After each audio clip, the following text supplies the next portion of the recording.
guys, welcome to the 5-minute pricing calculator, and I'm going to do this video in under 5 minutes for you. Okay, so this is super simple. I'm going to actually delete these numbers out of here, and yours is going to look just like this, okay? So you're only going to fill in these green boxes. Don't fill in anything else, or you're going to delete the formulas that are in there. So this is going to take you less than 5 minutes to figure out what your middle package in your pricing needs to be and basically what your average sale needs to be. So I need you to grab last year's expenses. Everyone should have that if you've done your taxes, which you should have done. And do not include cost of goods, okay? Your cost of goods is going to be another line item on your taxes. So this is just your expenses. It does not include how much you paid for albums and printing and all that.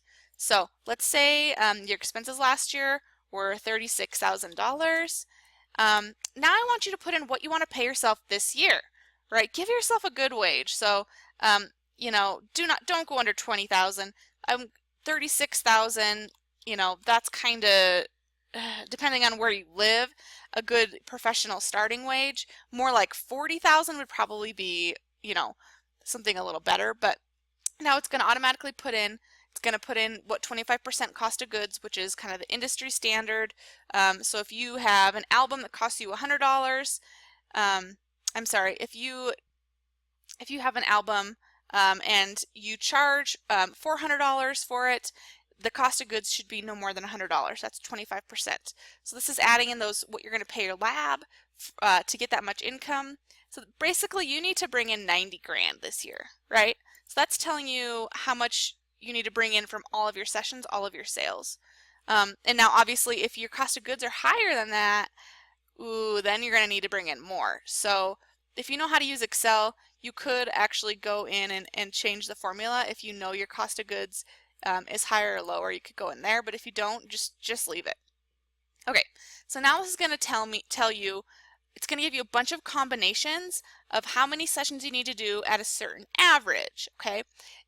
And what I want you to do is pick one of these that's realistic. Like, how many sessions could you actually do? I doubt you could do, it depends if you're high volume or low volume. But like me personally, there's no way I could do more than 100. I would say no more than 90 is really my threshold. Even less is probably more realistic. So 90 sessions at $1,000 average for me personally, I wouldn't go anywhere above that line because it wouldn't make sense for me to ever do more than 90, right? Now if none of these seem realistic, if you're like, well, my average is 250, there's no way I could do 360, don't change your last year's expenses, okay? You're not going to spend less. Like, that's just not going to happen.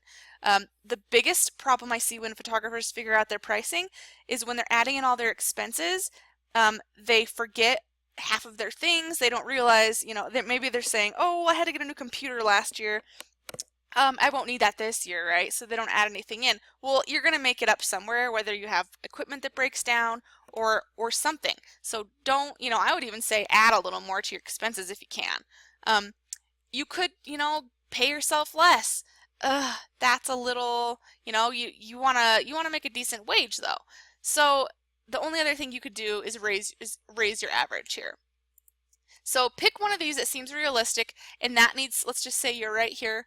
So that should be your average sale, and that should be your middle package. So if you're doing 3 packages, maybe you have a $500 package, $1,000, maybe it's $9.99, and a $1,500. If you're doing 5, maybe you have a $400, $750, $1,000, $1,350, and $2,000. I always think you should have that top package be something that you don't think anybody's gonna buy, but you put on there because somebody might. Okay. Then we're going to go down. There's a burger flipper calculator. So basically, you're going to find out, do you make more than a burger flipper? Did you make more than a burger flipper last year? And here there's going to be 3 questions. So how much did your business bring in last year? Let's say you brought in 75,000. And how much were your expenses including cost of goods? Let's say it was 60,000. So basically you made $15,000 last year. If you're a full-time photographer, I've budgeted in here 40-hour work weeks and getting 4 weeks off vacation. right? You probably work more than that, right? Um, then you make $7.89, and so if your minimum wage is $8.50 in your state, you are making less than minimum wage. Part-time here, 20 hours a week, 4 weeks off, you'd be making $15.79. Minimum wage is $8.50. You're making much more.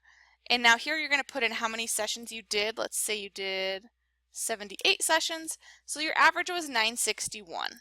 So this is a good thing to figure out as well. This is a quick and dirty what was your average sale last year, and include sessions that you got no sales for if you got no sale, like people that didn't buy.